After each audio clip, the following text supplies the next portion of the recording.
You're listening to Civic Media. You can tune into any of our live shows on any radio station across the state with the Civic Media app. Find us in your phone's app store and listen anytime, anywhere.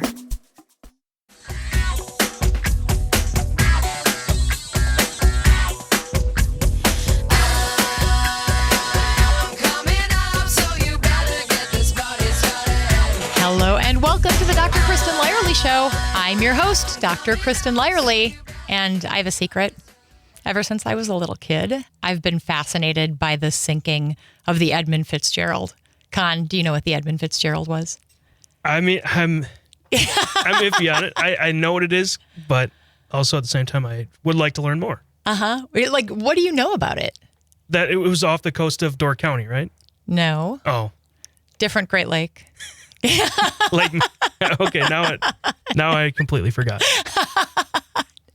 Do you know, like, is it the song that you know about? Yeah, I know the song.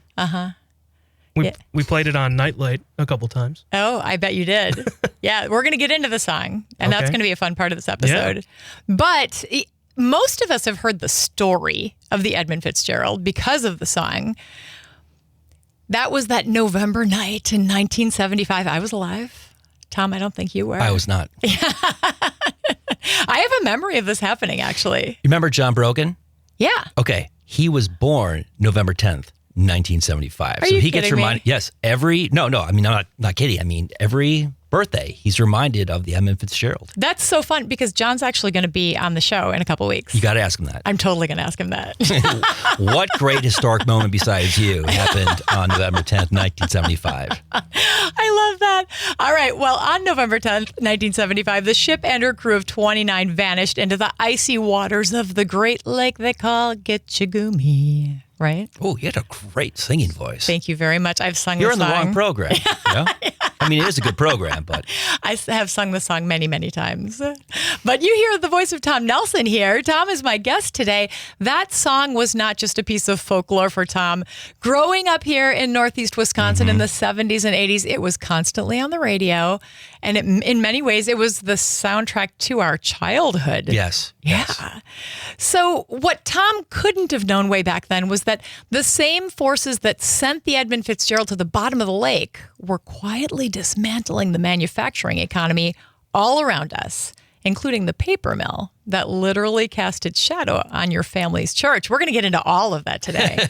But today, nearly 50 years later, Tom Nelson has written the book that connects those dots, arguing that the Edmund Fitzgerald wasn't just a maritime disaster, it was a preview of the corporate negligence and failed oversight that would hollow out American manufacturing.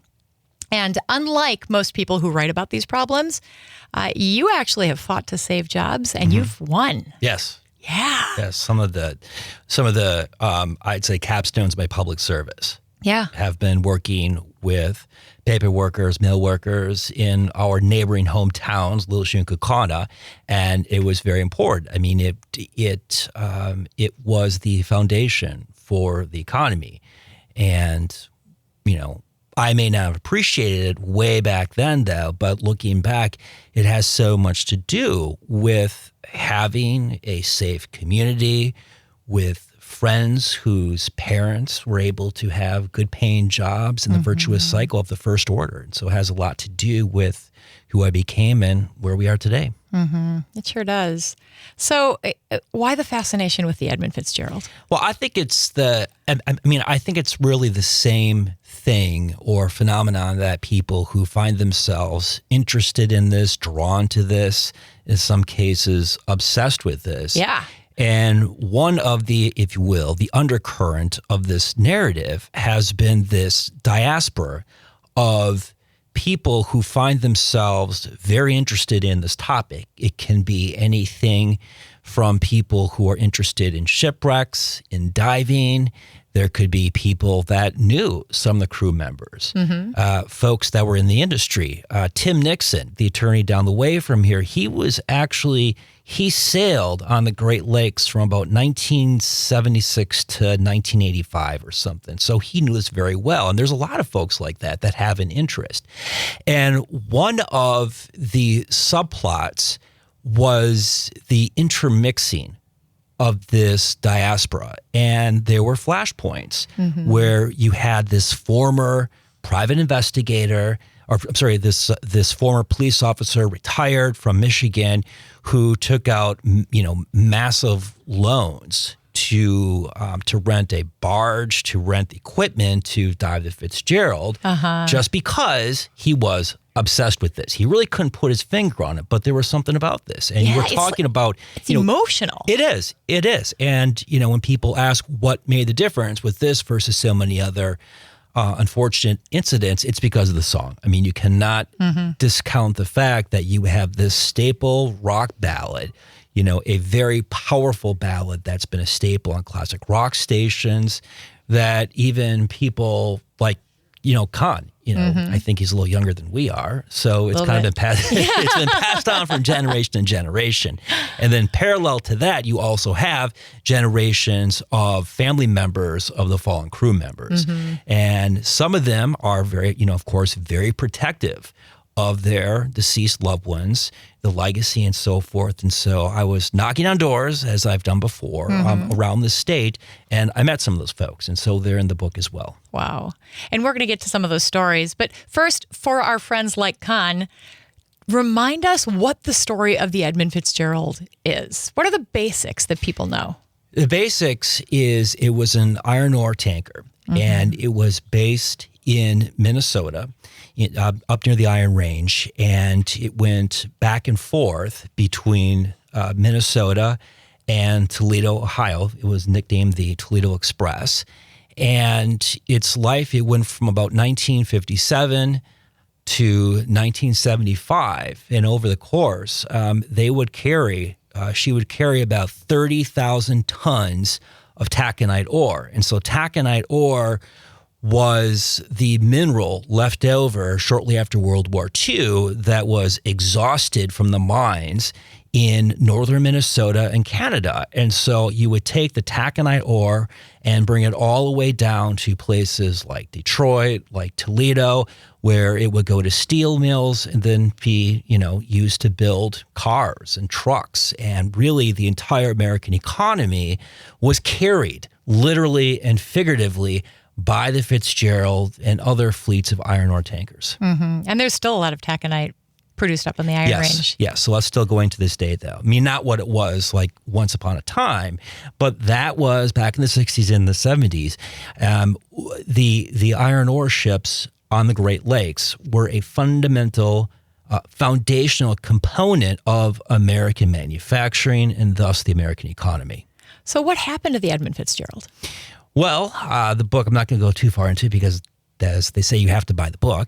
But a lot of people who are interested in the topic are focused on the question, how did it sink? And so it set off from Superior, that on her last voyage on November 9th, it was sunk around 7:15 p.m.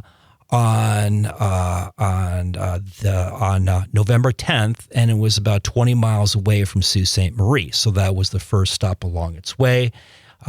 In this case, it was going down to Detroit, and it was a ship that had been pushed beyond its limits. It was only supposed to carry about 20,000 tons of ore, and it was being pushed to about 26,000 tons. And so this was a ship that was one of the largest, and it just kept getting hammered, just, more and more and more. They tried to carry as much ore as possible, and it wasn't kept up. And there's a whole chapter that talks about how there was not just lax oversight on the part of the Coast Guard, but also the Bureau of Shipping, and they should have known. It was run down. They were doing patchwork on the hull. This ship should not have sailed in the first place. It was not seaworthy. It was not seaworthy.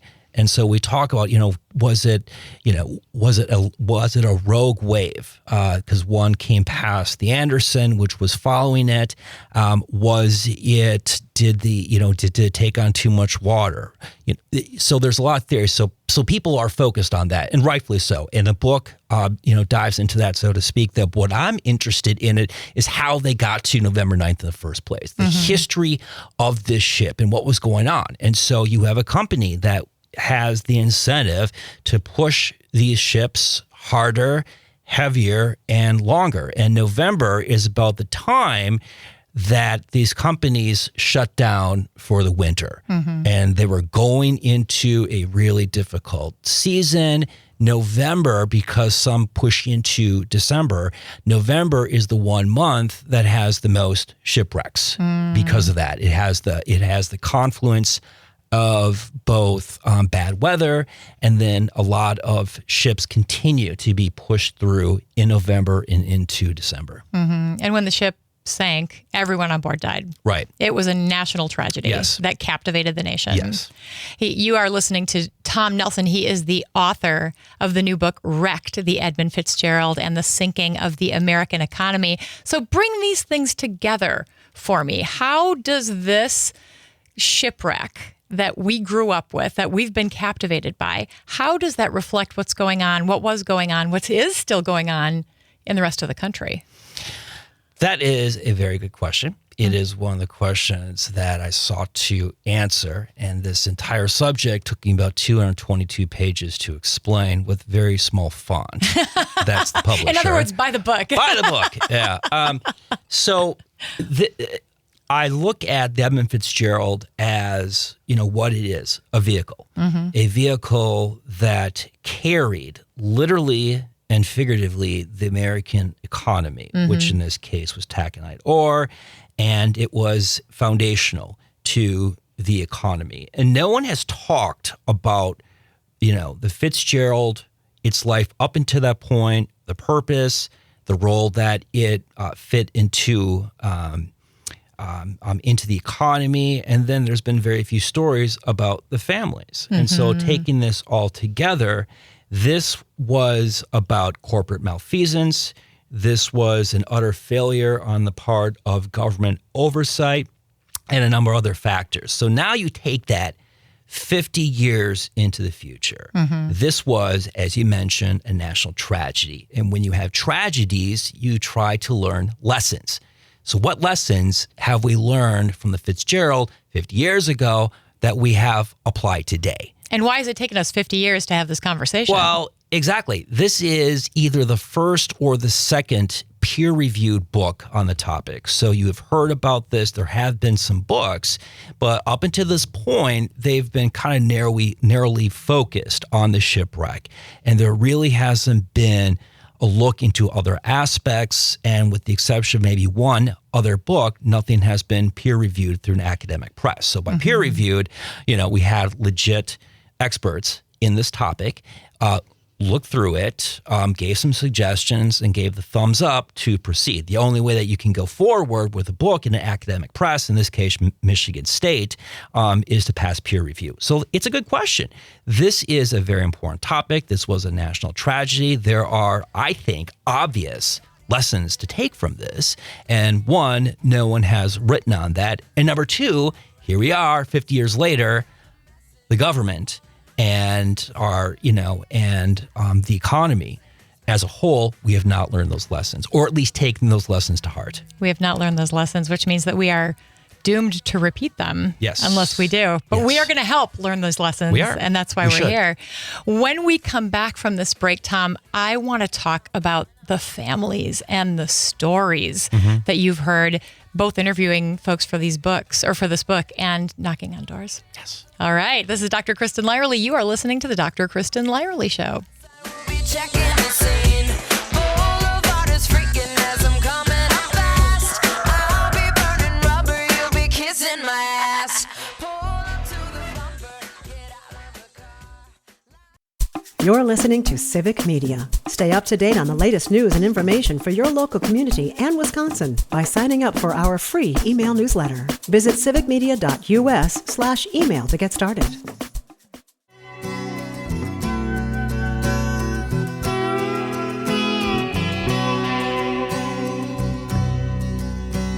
The legend lives on from the Chippewa on down of the big lake they call Gitchagumi. Welcome back to the Dr. Kristen Lyerly Show. I'm Dr. Kristen Lyerly, and I'm here with Tom Nelson, who recently wrote a book about the ship, the Edmund Fitzgerald that went down on the Great Lake they call Gitchagumi. We are going to explore the music. You are a remarkable singer, by the way, though. Oh, come on. Don't. Oh, yeah, actually. Tom's book is called Wrecked, the Edmund Fitzgerald and the Sinking of the American Economy. And in our first segment, we talked a little bit about why write the book. We recapped what the American public thinks of when they think of the Edmund Fitzgerald, but also talked a little bit about what it meant, how it was a reflection of what was happening in the greater American manufacturing economy. And Tom, you talked with a lot of families to pull this book together. Tell us some of those stories. So, before we begin, since you began with the Gordon Lightfoot song, doing the research, I learned some things about many aspects of the Fitzgerald, including that song. And the tune for that song, Gordon Lightfoot actually wrote the tune before he did it. And so he was waiting for some story, because it's a Celtic folklore tune. And so it was already written, and he was waiting for a story, lyrics for that. And so when he heard about the sinking of Fitzgerald, he thought, it just came that's together. it. Yeah. And one story has not been told is that when he first recorded that, maybe in a room this size, he turned the lights all the way down. Oh, wow. And almost off. And because when he sang it, he wanted to sing from the perspective of the crew members, how they felt when it was going down. So it's a really powerful song, and the backstory there's equally powerful. And we're going to hear a few other versions of it. Oh, it's great. I know. Okay, so you want to talk about some of the people. Families, yes. There were a number of, what struck me is a number of the relatives, particularly brothers, and maybe to an extent sons. You could line them all up and they could look like brothers. I mean, this was representative of a part of our society where people worked hard. They might not have gotten a lot of education, but they came from very small towns and rural parts, whether it's Michigan or Wisconsin or Minnesota, and they would go out on the lakes for 8 or 9 months and maybe see the families once or twice here. They would be able to put phone calls when they got to port down in Ohio. Yeah, this is pre-cell phones, friends. Yes, it was. There were no cell phones. And so the stories they told me were very compelling. I was knocking on doors outside of Iron River, which is closest Superior, between Superior and Washburn. And thanks to Google.com, I was able to track down one of the relatives of Michael Armagost, who is one of the engineers. And I went, I started knocking on doors because I had a couple of addresses, and I found him. And he was in this kind of cabin log house, way off the beaten path. And he came out, sat down on a lawn chair, and we talked for about an hour.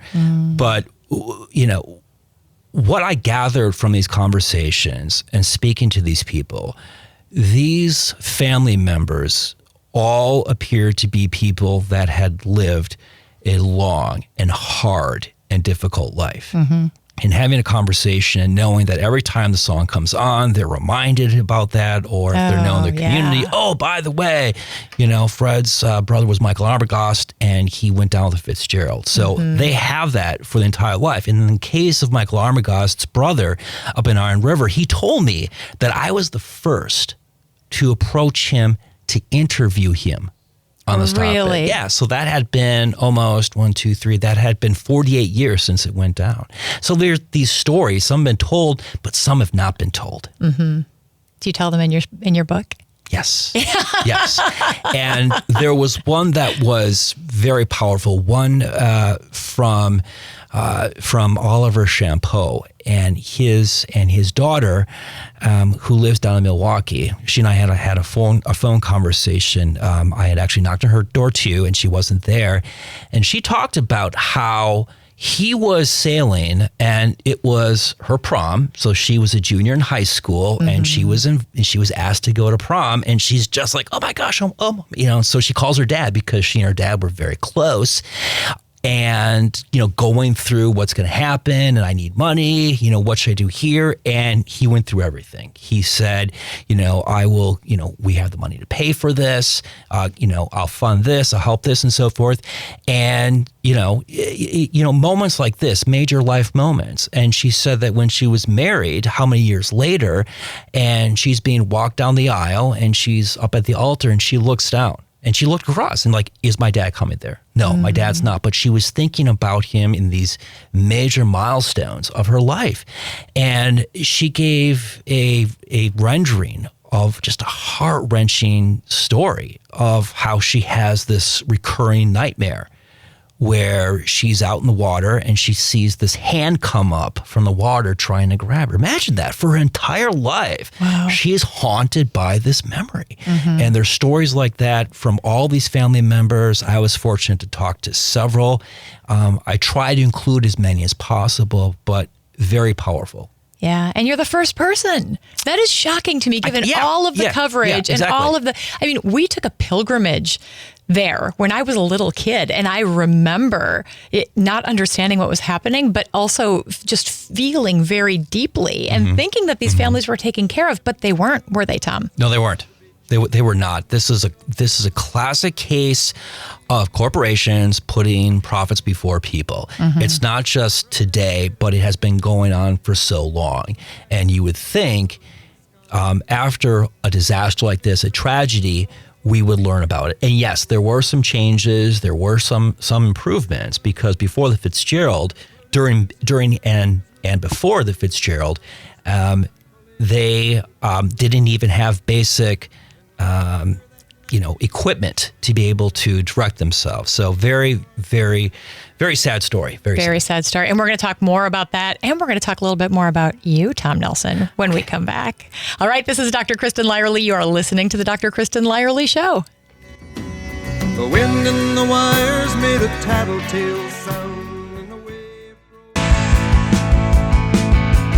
Legend lives on from the Chippewa on down to the big lake they call Gitchigumi.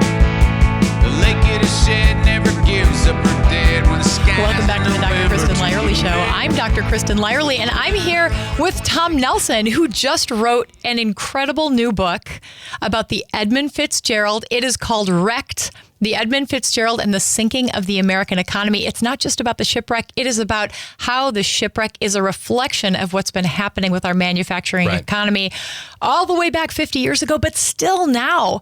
And as we've been sitting here, before I say this, that song, that remake of the Wreck of the Edmund Fitzgerald was done by, hold on, let me look it up, Headstones. They're a Canadian band. Apparently they are quite a Canadian band. They're very popular. So they're touring all over the provinces. So if you liked that version, you can go to, I guess, Manitoba. And maybe they'll come to Green Bay. Maybe they'll come to Wisconsin. Maybe they will. We've got one of those coming up too. But beyond the music, Tom was just showing me some pictures from interviews, conversations that he had with family members as you were putting this book together. And many of them have never been approached, have never had the opportunity to talk about their experiences and how they're feeling. And Tom, I know you. You are a community guy. You are somebody who wants to solve problems and bring people together. I mean, that's why you wrote this book. That's why you've written other books. What was it like for you? It was not easy. But it was a confluence of, it wasn't easy. It was, here you're meeting someone who is living, breathing history. I mean, this is a family member of a fallen Fitzgerald crew member. I mean, so you kind of want to handle the interaction like a porcelain doll. Like, this is something that either no one is, able to do, or in some cases thought to do. And so the first thing was to be very respectful and to, ask a couple of questions, but let them take it from there. And they really opened up. And that was, I think for them, was very cathartic, because I was talking to Oliver Champeau's daughter, and, she kind of, it wasn't that easy. Yeah. And, talk through it. And I kind of apologized. No. I mean, it was important for her to tell these stories, because there are very few there's one first generation that I could find, one first generation family member. who is still alive, and Deborah Champeau would be a second generation, since she was the daughter of Oliver. They had very compelling stories. I wanted to be respectful, and at the same time too, thinking, how could they have lived as long as they did, 48 years, carrying this trauma and this hurt? But think about what it was like back then. I mean, having been a young child in the mid-70s, we didn't talk about feelings. There was no therapy, really. Right. That was like, if you went to therapy, you were troubled. So we were, especially people who lived up on the Iron Range and people who worked in these kinds of industries, didn't have a place where they were allowed to express their feelings. So I'm guessing, and based on what you're telling me, that a lot of these people just kind of swallowed it and went on with their lives. Yeah.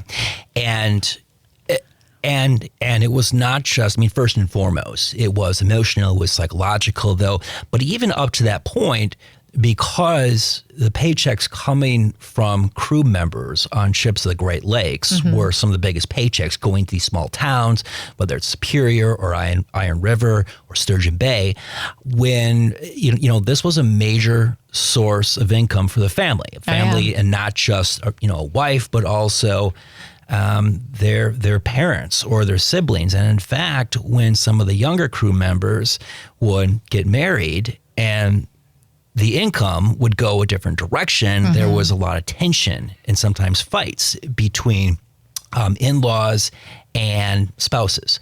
And so you can imagine how that only is exacerbated, both the economic and the emotional. So in the short term, they were thinking, how do I make ends meet? Yeah. And there's another chapter where I talk about the legal cases. And that's another aspect, is clearly there would have been lawsuits, and there were.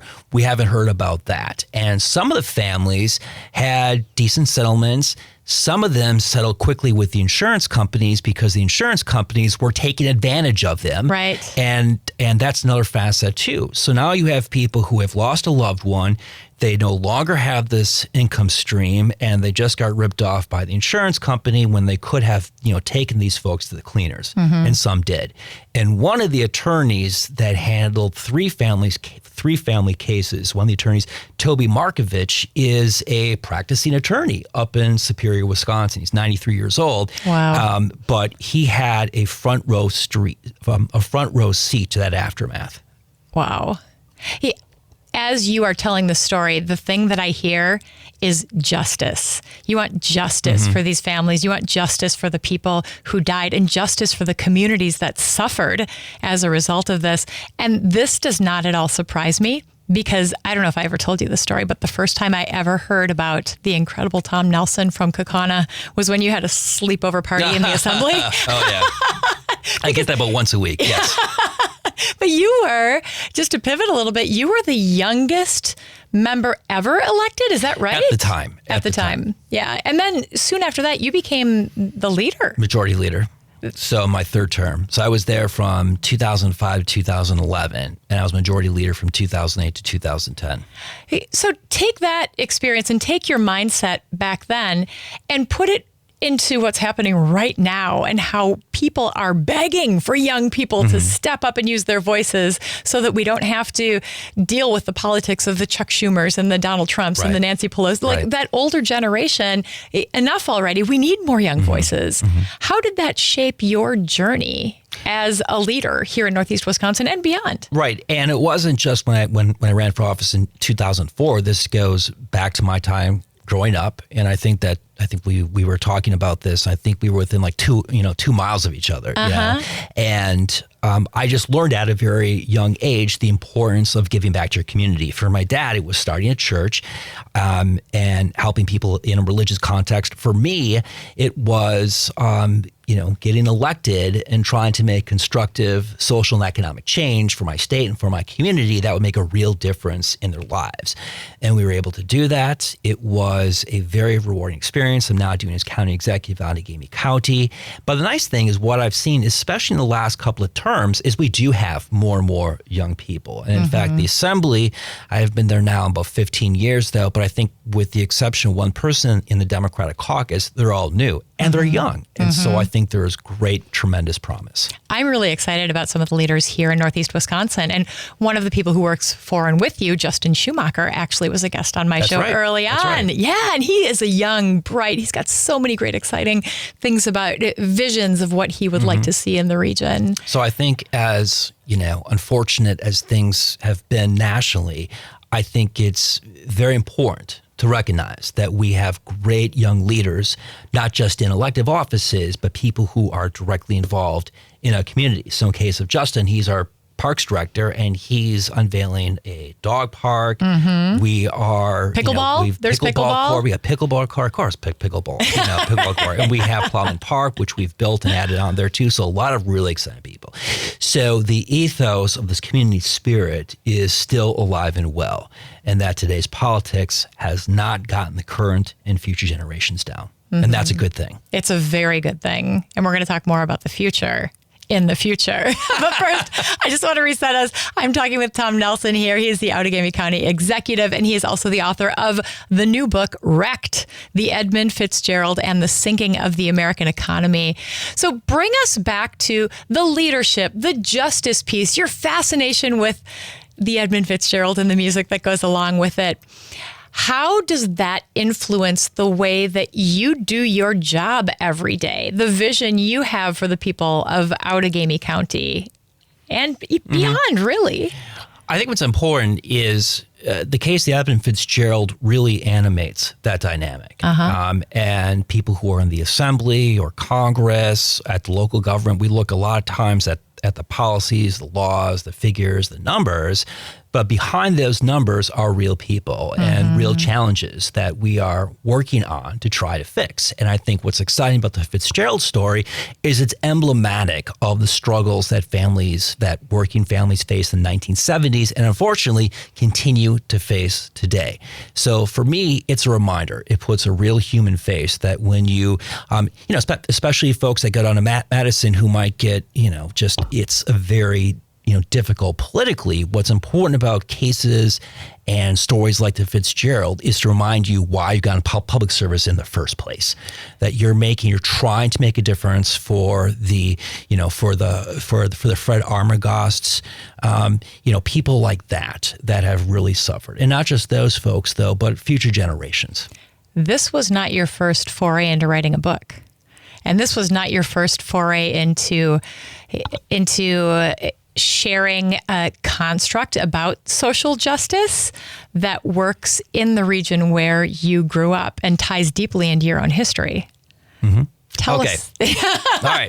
So what got this going is, I'm not, an author by trade, of course, but when I ran for the U.S. Senate and I decided sometime around 2019 that it was very likely I was going to do that, I thought about, okay, let's get something down on paper. Okay, let's have a coherent, policy and plan and story that I could take around the state. And so I looked to the work that I did with the mill workers in combined locks back in 2017 when the Appleton Coated Mill was going to be shut down and it was sold and it was shut down. And then a bunch of us got together, objected to the sale to the scrap dealer, and we prevailed on a judge to give the mill a second chance. And we turned it around.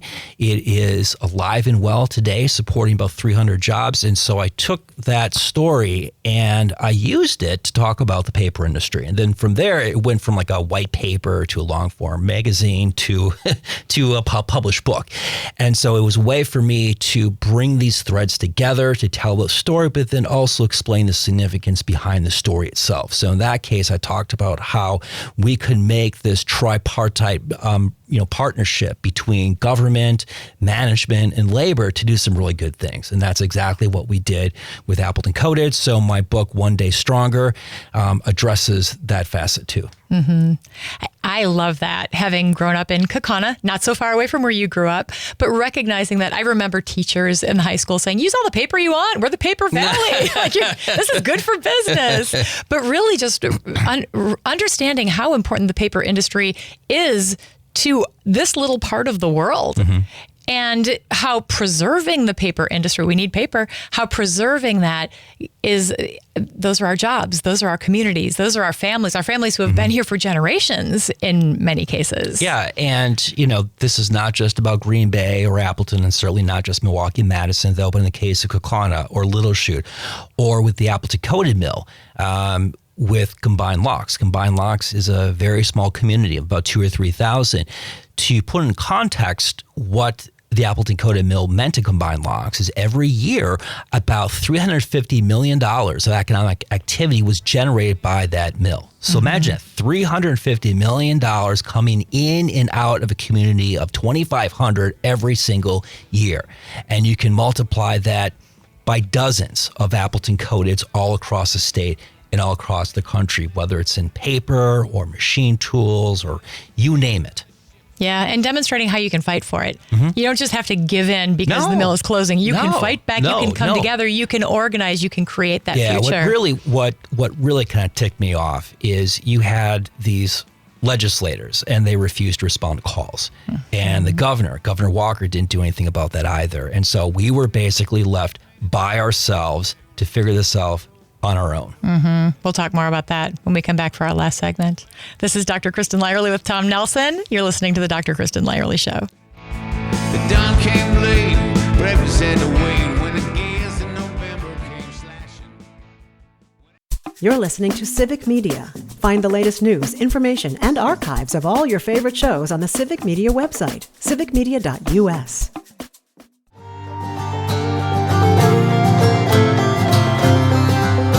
The legend lives on from the Chippewa on down of the big lake they call Gitchigumi. You're listening to the Dr. Kristen Lyerly Show. I am Dr. Kristen Lyerly, and we are just listening to covers of the Wreck of the Edmund Fitzgerald. all day long. I love it. I'm sitting here with Tom Nelson. He just wrote this amazing new book called Wrecked, the Edmund Fitzgerald and the Sinking of the American Economy. It is about the tragedy, but it is also about the tragedy that led to the tragedy, what was happening in the manufacturing economy and is still happening now. Lessons to be learned, so many stories. During the break, we were talking about just the different ways that the families have dealt with the tragedy, and the families that are adjacent to the tragedy have dealt with it.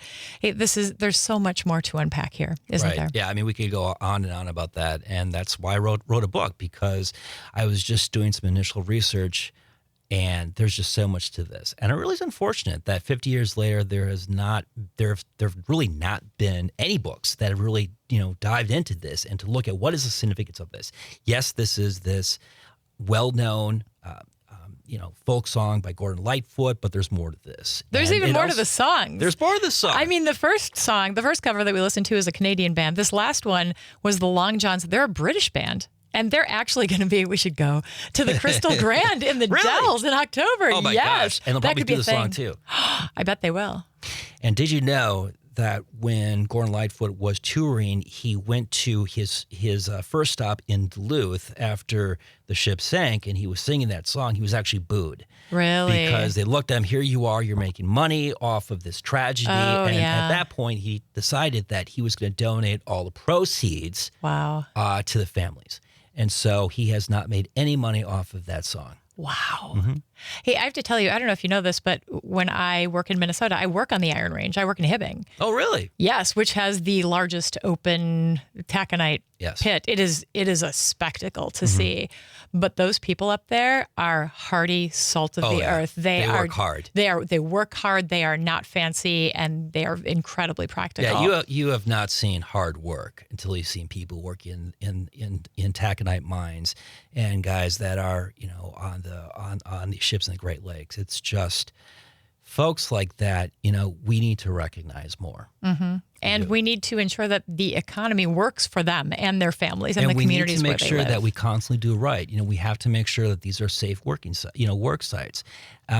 the Fitzgerald did not have any navigational equipment when they were out there. In fact, two of the radars that they used to communicate were both down. So they didn't have these weather stations. It was simply communicating between ships. And so the Fitzgerald was ahead of the Anderson, the Arthur Anderson, and they were trailing a few miles behind.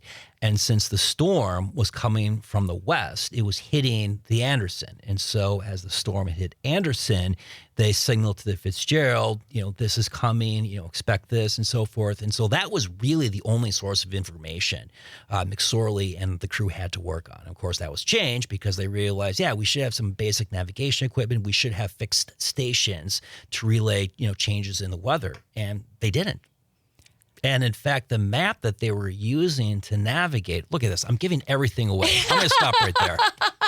But I'm sure people, this is a captivating story, as we have said many times. And I'm sure people are interested in reading your book. So where can they find it? Okay. Well, of course, you can go to Amazon. You can go to Michigan State University Press, which is my publisher. I should give a plug to them. Thank you very much, Michigan State University. They took this project on and very early and saw this significance, and they support us every step of the way. But what I would encourage people to do is, not just go to Amazon though, but go to the websites of your local bookstore, because most of them will be able to order it online for you. But what's good for me is that when they hear from a customer asking about Wrecked, the Edmund Fitzgerald and the Sinking of the American Economy, they won't just get one. They'll say, oh, that's interesting. I should get 4 or 5. And so it's advantageous for authors to direct readers to local bookstores for that reason. And of course, it is so important to support. And around here, I'm going to be at Lion's Head November 15th. Lion's Mouth. Lion's Mouth. I can't believe I said that. There's so many bookstores. Oh, great. I'm going to have to make this up somehow. So we love Lion's Mouth. Yes, they're amazing. Lion's Mouth. Right downtown Green Bay. Yes. And this coming weekend, I will be in Superior, Spooner, La Crosse, and Spring Green. And so I'm starting at the point where the Fitzgerald set sail on November 9th, 1975, actually just a few blocks away from the port. And from there, I'm going to Spooner, and then to La Crosse, and then Spring Green. So that's kind of like the first leg, hitting western Wisconsin. I have an appointment with the Bay Area Divers in Sandusky, Ohio. Oh, so wow. It's not just in Wisconsin. It's getting all over the Great Lakes. Because that's near where the destination of the Edmund Fitzgerald was. Yes, Toledo. Fantastic. So if people are interested in finding you, you just very kindly enumerated where you were going to be, but is there a website? Is there a Facebook page? How can they track you? Yeah, go to my Facebook page, which is still Nelson for WIR. WIFORWI. So I have all the updates of where I'm going to be. Some reviews. We're already getting reviews on the book. The Progressive had a really nice write-up. Bill Luders, thank you very much. And we have some more coming down the pike too. So all of those will be from my Facebook page. One of the things that I really love about this book is, and you mentioned this earlier, it's peer-reviewed. This isn't like a fluffy book. No, it's not. No, I mean, I had to work hard on this. You'll see, too. I mean, there will be parts of the book where I really go deep into a literature review. Like I, reference, this economist, this historian, and you might look, do we need like a 4th quote on this? That's because you need to have ample research and work done, citations, or to be peer-reviewed and to pass peer review. And you're drawing a big analogy here between this tragedy that affected the entire country and what has been happening with our manufacturing economy, which is so important for us to understand. Tom Nelson, author of Wrecked, the Edmund Fitzgerald and the Sinking of the American Economy. Thank you, my friend, for hanging out online, today. Here we go. And this is going to be the first signed copy I will be giving to Kristen, but I have to sign it first. I can't wait to read it. Oh, thank you. All right, friends, thank you for tuning in today. Let me know what you want to talk about, who you want to listen to, and message me on all the socials. And if you missed any of our conversation, you can always listen back wherever you get your podcasts. See you next time.